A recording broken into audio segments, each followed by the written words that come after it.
Thank you, Kai, and thank you, Lisa. Great work commentating those last few races. Back on the desk now with Jordan Spencer and myself, Mike Walker. Thanks, Jordan. No worries. Did they ever call you the Phantom? I was called the Phantom Yes. at high school. I hadn't seen the Phantom at that point. I was like, I wonder why these guys keep calling me the Phantom that goes 2 walks. Anyway, all was revealed later on. That's it. Wow, what fantastic racing battles between Hector and Jean de Falbert, African and Australian champion. Great to see here in Mooloolaba. I'm stoked with today's racing. It's quite tactical racing, you know. Like I'm a sailor by nature, and obviously the kite stuff, the tight covers, you know, the hitting those low lines, the strategy that's going into it. They're actually working those wind lines. It's pretty impressive. Yeah, it's fast, but there's everything's fast. There's time to manoeuvre, time to change tactics, time to learn. Yeah. Interesting too. So we're nearly to the end of the regatta. Obviously, one more race to go. Is that correct? One more race, I believe. Yep. A lot of changes going out there in the water with the weather and stuff. So I'm intrigued. I noticed one of the kites was throwing the port tack in a few times and splitting from the fleet and getting some good gains. Yeah, over on the far side, out to sea. Low cloud.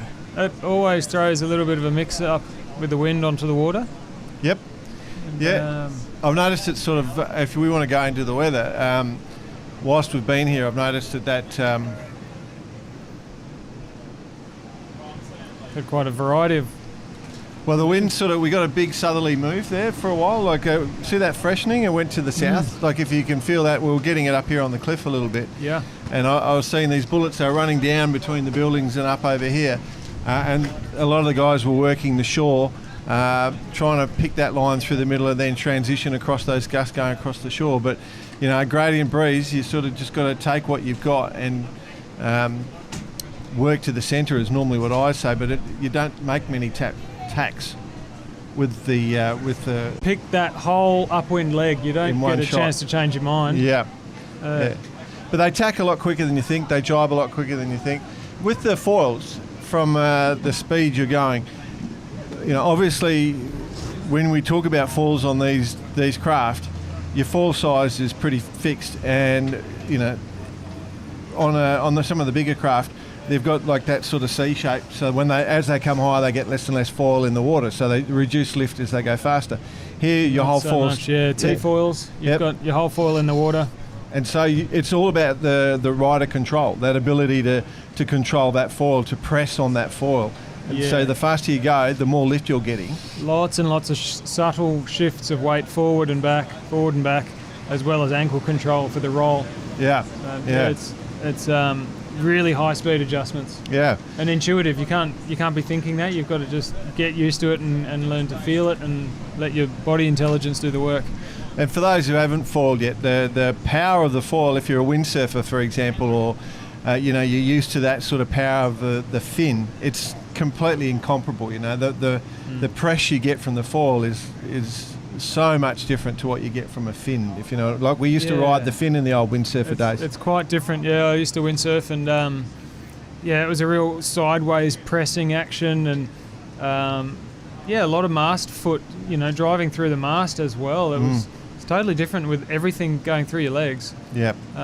And then it's an upward force or a force towards your harness line. So you see the guys leaning their board over a lot. You've kind of got a fin like a windsurfer in the mast to stop some lateral movement, and then you've got the T-foil at the bottom to provide vertical lift.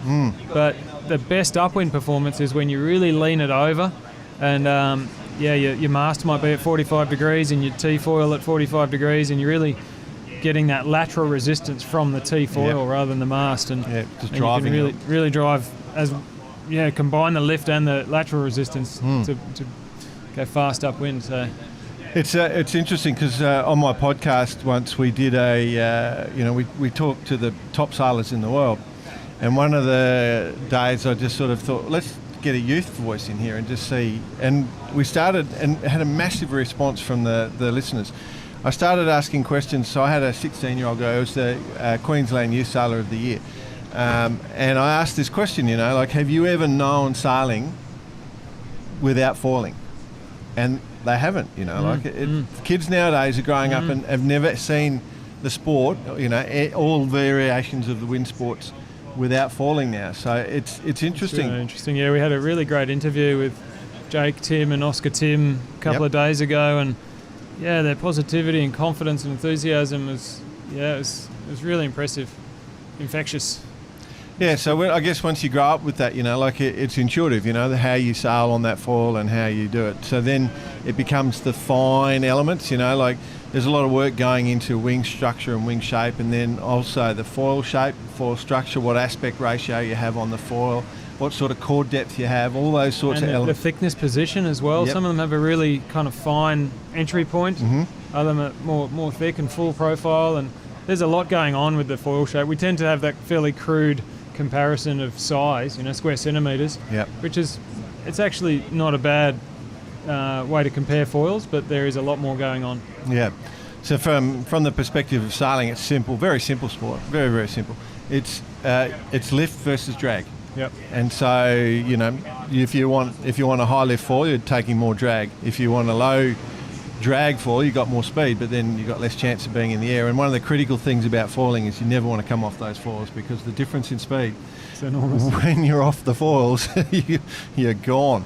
We were talking the other day about tow foiling out here at Mooloolaba on these bigger swells, and we come in there to top left of screen off the point there on really big swells on our kite surf race foils, towed in, but the race foils on those big waves going down the face, they handle the speed until you touch down. You don't want a short mast.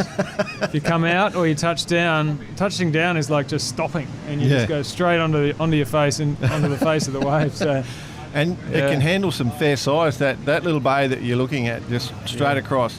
When a cyclone swell hits, every type of craft in the world is out there, and everyone is trying to pick off, because you can get a wave right through to the beach. It's a good 400 or 500 metres. Well, we've probably been seeing it. I was on the camera just before, and the wings were in the foreground, the surfers are in the background, there's skis out wide and tow foilers. It was fantastic. Yeah. It's a really good spot. So here comes the race now. I think we've got race 4 in the kites. Or is this race 5? I've lost track. This has been an exciting event. Yeah, race 4. Here we go. It looks like Oscar's in the lead, but he's possibly downwind a little bit. Then we've, in the red kite, second on screen, is our national champion, Hector Patarao. So this is race 5, I've been told. And then I think that's Troy Bauer from Townsville. Yep. In the black kite. You can see Hector was able to generate just that little bit of extra height out of the kite. Oscar's tacked. Oscar tacked. Got a lot of speed. The lightweight body frame probably helping them get off the start line quick. And there goes Hector tacking, and we can expect to see Jean de Falbert, who's probably tacked a... Faces here at Mooloolaba, so if you're a spectator, it's a great place to be. Under that ley line, Hector just throwing the tack in now, because he's pretty focused in on Jean de Falbert, is it? Have I got that right? Jean de Falbert. Jean de Falbert. It looks like Oscar's going to hit the lay first and possibly hit the mark first. That's fantastic. Young fella, teenager from the Sunshine Coast, mixing it with the world's best. Only learnt to kite surf, first lesson, a couple of years ago. Can you believe it? No, I cannot. It's crazy, isn't it? Like, it's just crazy. Kids, the kids don't see limits. That's what I love about working with kids. The youngsters, they don't see limits. They just want to do it. There it is. Oscar, Hector, now Jean. 1, 2, 3 around the mark. Someone's fallen off. It's important to understand for the people that don't know, the kites are responding to the real wind and their apparent wind. That's why their shitting angles aren't that much different. So they're actually sailing, because of their speed, they're bringing the wind quite a long way forward for them. Yep. So it is hard to cover from downwind, but you can still do it if you're clever. But I'd say that Hector's going to leave Oscar a little bit alone. I don't think he'll try and pick on him too much. He's more focused to the left on that white kite that's coming behind. And also fantastic news for the locals. Jake Tim, Oscar's younger brother, was 4th around the top mark. He'll be happy to be getting that. There's a great shot from our drone. So what speeds are we looking at, mate? Let's just say double wind speed. Upwind. Upwind? If it's really light wind, like super light wind, 6 knots, they go 3 times. Yep. But so we're doing, say, what have we got, 12 knots out there, maybe 10, 12 knots, so 20, 24 knots sort of speed at the moment? Well, upwind. If our budget was a little bit bigger, we'd have we'll get there. sail insights and GPS tracking. Yeah. And we'd be able to give you that data. That'll be exciting. Who's in the lead, speed over ground, distance to leader, all that sort of stuff. When you just saw in that tight shot, you can see with both Oscar and Hector just the way the body position is. So they're sort of leaning into it, bent backs, and then really got the boards cranked over. So they're getting a lot of lift off that foil, as you were describing before the race start. You know, that whole... they've got the underwater foil is actually driving them to windward as well, because it's heeled to drive lift to windward. Even their boards are designed to allow them to do that. They've got to be so wide, at least your foot width wide, so you can stand on it properly. But then they're chined off on underneath. They've got let's say, kind of like a triangle, so that rail of the board doesn't catch the water when they're fully leaned over. And they use longer masts as well, so they can lean over further. 1 metre 10 kind of masts. And see how quickly they're rolling into those tacks, and as they bring that kite lower and lower to the water, you're generating more and more power. More lift, it lifts you up out of the water, so they're really locking it into that power zone. And because they're going so fast, they're creating apparent wind, and therefore they're able to hold the rig a lot more stable. And the more stable a rig, the faster you go again. So there's this whole concept of just how you build and watch accelerate out of the tack as Hector just rolls with the red kite into attack. Oscar. They're really coming up the middle of the course there. They're not looking for ley lines. They're preferring to tack through the middle. So they must have identified a channel of wind. Yep, I think you're right. And Jean de Faber is the one that's defying that, because he's trying to get back, so he's taking a little bit of a flyer. Oscar, I think, is just going to be edged out here at the top mark. He still holds the lead, but Hector's sort of going to have the inside position and should be able to, what we call... But he does have starboard now. Yep. Is he going to call it? Oh, no, he's been crossed. And then once Hector tacks, he is a little bit boat. So has he missed the ley line? Is he short? Well, Hector's not done a great tack, is what I'd say. I reckon he's off his board. He's fallen. Oscar's losing some speed now because he was a bit short on that ley line, but he's made it. Yep. Very good. John pips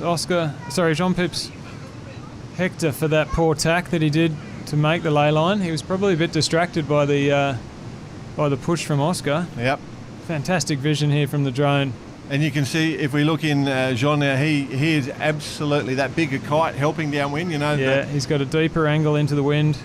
Very hard to hold off size downhill. And he is slightly faster as well.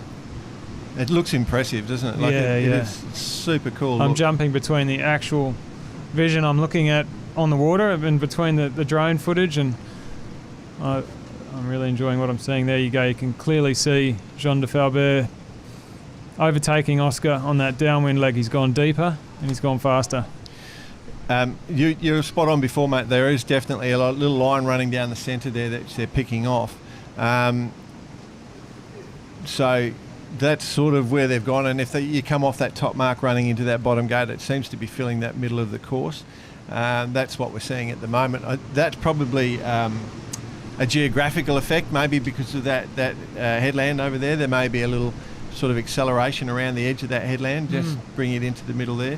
Not much tide movement today, so deep tides. You got a lot of water flows in and out of that river quite often, but because there's not much tide, there's still a little bit of current because of the rains bringing water out. But there's not a huge amount of water movement across the course. So these guys are looking for in their training, their preparation. They've got their equipment, obviously. They can tune their equipment, their kites, their bridle lines, their foils and boards and foot straps. All this sort of stuff goes into their equipment tuning. there's also a fairly big element of mindset, being relaxed and focused. Then they've got their physical capabilities, leg strength. Then they've got their tactics and strategies on the water. So there's a lot going into their preparation. Yeah, looks like we're just going through the finish there. It looks like Jean de Fabre was our first. Oscar holding on, doing a great job for the youngster. But all that preparation is, that's what makes the sport good. Yeah. Mastery is so hard to get. You know, like anytime you're out on the water, you never can quite master it. You're always chasing that perfection, and it's just so hard to get. So it is. Well, we saw today our national champion, clearly good at skillful. He still dropped a jibe on one of the outside marks and let Oscar through, and he's dropped a tack at the top. So here they go for their second round, and it looks like, I didn't see what happened. Look, Jean de Falbert's down, just speaking of skills and randomness. Oscar's back in the lead, Hector's back in the chase, and Jean de Falber might have to drop this race out of the regatta. Exciting stuff. For the overseas viewers just joining in and checking this out, don't be worried. Water temperature about 26, 27 degrees Celsius. It's warm as buggery. It's board shorts and no shirts required basically out there. It's all year. It's paradise. So westerly winds can be a bit cold. A tiny bit, like winter. When people ask me where I'm from, and I say winter was a Tuesday, we don't get much cold weather up here. It's pretty much paradise, and so the conditions for in that way, the psychology of driving your board hard and really pushing, you're not worried about getting wet. So. Yeah. There's Jean. Coming back to those skills, I'm a very mediocre kite racer. I love it. I love the battles at the back of the fleet. But my tactical strategies are essentially do as few manoeuvres as I can. Start on starboard, hit the ley line, hit the other ley line, do as few jibes as possible. Because I'm not confident in... Oh, look at that shot. That's great. Yep. I'm not confident in my manoeuvres, whereas these guys doing multiple tacks up the middle of the course, they're obviously confident that they're going to make them. Yeah, and if I was coaching you, I'd make sure you got to work on your manoeuvres, because that's where you're going to lose the largest percentage of your time on the course. You can see the height of the mast. You watch Oscar in the front there as they bounce up and out of the water. You can see, there's a decision on how tall a mast you want to have, because how high do you want to get, how far do you need to be above. A lot of swell, a lot of chop around here at the moment. It's not as choppy as it could be. If it was a nor'easter, it would be more choppy, but you can see there's sort of a little bit... That is a great shot. Look at these two. Yeah. Are they right? I think they're just going home. Yeah, that was the finish before. Oh, okay. Yeah. Sorry. They don't look like they're racing. No, they look like they're having a bit of fun, and I thought we'll keep chatting to it. Yeah. So, which is good. I wonder if there's actually a little bit of coaching going on from Hector just from behind. Just talking about a few things just there, how that goes. So. Well, this is the thing. When you're out there foiling, there's no splashing. There's no noise. Other than the wind in your ears, which you get in any wind sport, there's no splashing. It's quite silent, so you can quite comfortably have a conversation with someone. Yeah. So here we go. You'll see us sailing back up. So this is likely the venue for the 2032 Olympics. You can see this big pressure line they're about to hit right into right now. Lots and lots of different pressure changes over the day, because technically it's the sou'easter, so it's your trade wind direction for here on the coast. We get trade winds, and you can see, there you go, that gives you a real good idea of the different pressure line and angles and strengths. There's a gust coming down from the top, that dark patch of water. Yeah. Just between the white kite and the white waves, you can see it's darker there.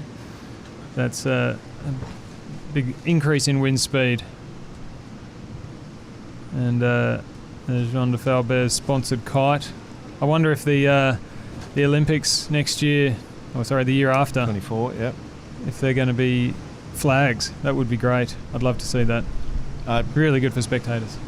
Pretty hard to believe they won't. I think you'd what think an opportunity. They'll give it a go. They'll give it a red hot go at doing that. I imagine that they'll give it a go. There is a lot of coordination to do that. These are fairly highly precise instruments, and different manufacturers, Yeah. different factories, and Yeah. stitching and colours. It may well be a bit of a challenge to get the world's elite riders in the most important race to use unfamiliar gear. That shot there is that's the entrance to the river mouth. So that's the left-hand groin as you go in. So that's Cardi's is the surf break, Point Cartwright. And the other week, probably a few months ago, they've started dredging now, but it builds up a little bit of sand, so it can be quite a treacherous bar to enter for yachts and vessels. And the other week we were getting barrels right through the middle there, like for your paddling in surfing with barrels right through the middle where you're seeing that break right now. We saw that on Friday. I think we commented on the live stream on Friday, and that is the reason why we couldn't run the racing the first few days. The boats weren't able to get out safely, and we didn't want to risk the infrastructure of the yacht club and people's lives to just put on a race. So the racing was postponed. We made a modification to that decision on Saturday, day 2, and we got some smaller boats out and did a modified start, and then today we managed to pull off the event, so that was really good. I'll tell you, the Australian sailing team did a lot of training off the coast here for a while, and they actually flipped one of the coach boats in the river mouth. I was here that day. I picked up a whole lot of their flags and gloves. And I'd actually organised a rib for them as to help them because they were down the coach boat, and I wasn't sure if it was the boat I'd organised for them. So, but yeah. I was the guy with the jet ski. We were tow foiling, and I thought, maybe I should go and pick up their lunch. Yeah. So yeah, that was fun. We're going to try to give us a few minutes. We'll get back to our reporter on the beach, so to speak, and see if we can get you some news from the beach. These guys coming in, possibly some interviews. It's a bit of a technical challenge to have our commentary station up here on the hill and give you this great vision from the headland, but also be down at the beach and bringing you the live interviews of the riders and athletes. Just on whilst you're going, the whole Olympic thing from a venue perspective, it's a stadium. It's a natural built stadium, fantastic, so it's going to be unreal. It's underutilised for sailing, for events like this, so I can't wait. In a nor'easter, it's just going to be pure, clean, straight wind, and if you get, it's either nor'east or southeast here, or an early morning westerly, very rare, but westerlies will be a challenge, but beyond that, it'll be unreal. We're kind of expecting westerlies in the August winter months. Some sort of west, maybe southwest, but that's pretty typical in August, early August, and we would expect that to happen. Yes, it's a challenge off the beach, but we saw how it can be done today. But out on the water, it actually makes for interesting sailing with the variations in wind and shifts and holes and gusts. It's more of a challenge for the riders, and I think they like that. Yeah, passing lanes. That's what we call it, passing lanes. Very good. All right, we've got we did have our guy on the beach. That line's dropped out, so we'll try to bring that up again and see if we can get some footage of the guys and girls coming in off the water. It's actually one of the really exciting things about this foiling class. Perhaps not so much in the elite race foiling class, but certainly in wing foiling, it's fairly 50-50 for the boys and girls, so that's a really nice thing. Well, that is the goal for World Sailing and the IOC 50-50 participation, and certainly from a youth perspective we are seeing that where equal numbers of women and men, or boys and girls, are coming through, and it's the future for our sport. All sailing sports is 50-50, so it's looking good. And the other thing, I think I mentioned the youth sailor, we talked about how they've never grown up without foiling. The other thing I noticed in the conversation, they don't differentiate between male and female when they talk about their competitors. They just talk competitors. Yeah, we're actually really excited when the original announcement for the Olympics was a mixed fleet, a relay race. That was actually really exciting for us. That was going to really bring the girls along at the top level and bring the class, the genders together. And one team was going to have a male and a female, and they were going to have to work as a team, and the results were going to be dependent on performance of both. So that was looking really good. But then I guess another good situation is that they got another medal for kite foiling, one for men, one for women. So there was originally just going to be one. Now there's two. That's right. But both situations are good. Yeah, lots of change going on in the Olympic classes, and we're seeing the first regatta at the moment for all the Olympic classes in Spain, where we're under the new regime of the new Olympic classes. So there's a lot of mixed events, and so the kiteboarding was racing in Spain. Huge wind. There was some tough conditions. The IQ falls. Yep, over there. So the Princess Sophia Regatta. It was windy as. Wow. Yeah, that's a challenge foiling. You don't need that much power. We can. I think officially it's 6 to 25 knots. They'll put the racers out from 6 knots up to 25 knots. So 25 knots is pretty blowy. It certainly is, and it goes back to that whole element with the drag and lift. Once you're actually on the foil, you know all you're trying to do is reduce drag. Like you've got your power, you're on the foil, so now you're just trying to reduce drag. So you've got enough power. What's slowing you down is the drag from your rig. So what you're trying to do is try and reduce that drag. So I don't know how you do it on a kite. Like, can you flatten off the kite slightly? It's limited. Yeah. There was years and years ago design attempts to change the profile of the kite while you're flying, but they never really became successful. But yeah, the parasitic drag. So if you imagine the lines, if you had the lines like this is a little bit thicker than your kite lines, but bunch that up over 25 metres or 15 metres in racing, that turns into quite a big area of drag, and 20 knots of wind hitting a piece of paper in your hand, you can feel that. And so they do everything they can to reduce that parasitic drag by making the lines thinner and thinner and thinner. Obviously not to make them unsafe and prone to breaking, but very thin bridles. Like there might be 50 or so connection points to the kite. Each one of those connection points takes 1/50th of the weight, and therefore they can bring those line diameters down as the bridle spreads out.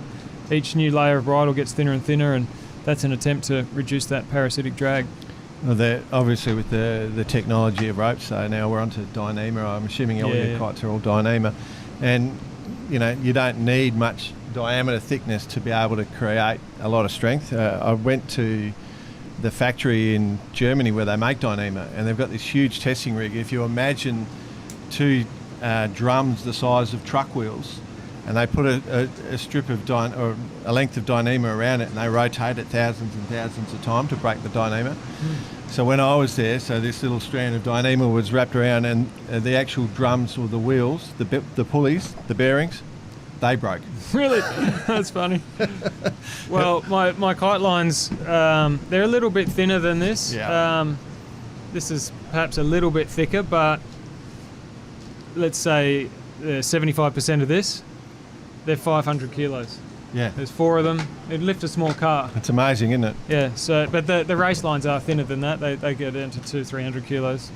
But and then the actual bridle lines, they're tiny. Well, they use the same Dyneema lines. I had a deep sea fisherman asking me where I got my kite lines because he wanted to drop his pots down deep on the Dyneema because there was less drag. That's it. Yeah, the fishermen are starting to use it. Yeah, I've noticed that. It's good stuff. It'd be great to get down to the beach. Yep. But I think they're all pretty busy down there. So we might wrap up this live stream. We'd like to thank you all for joining us on the live stream here from the Sunshine Coast for the inaugural Sunny Coast Kite Festival. Thank you, Jordan Spencer, for coming along. No worries, Mike. Great and to hang out. Thanks to all the event crew, Concept IT up in Maloney, the computer store, for helping us with the live stream, and to our sponsors, Sunshine Coast. Thank you immensely for helping us to put this event on. Waydo Foils, Kite Thrills, Lessons and Equipment, and Adventure Holidays. down in Caloundra, Sunshine Coast. F1, fantastic equipment from France. Forward whip, protective equipment for foil racing. And then, of course, our club sponsors, Kiteboarding Australia, Mooloolaba Yacht Club, and Sunshine Coast Kite Racing. Thank you, everybody. Thanks for watching. Don't forget to like and subscribe. We'll see you at the next Sunny Coast Foil Festival.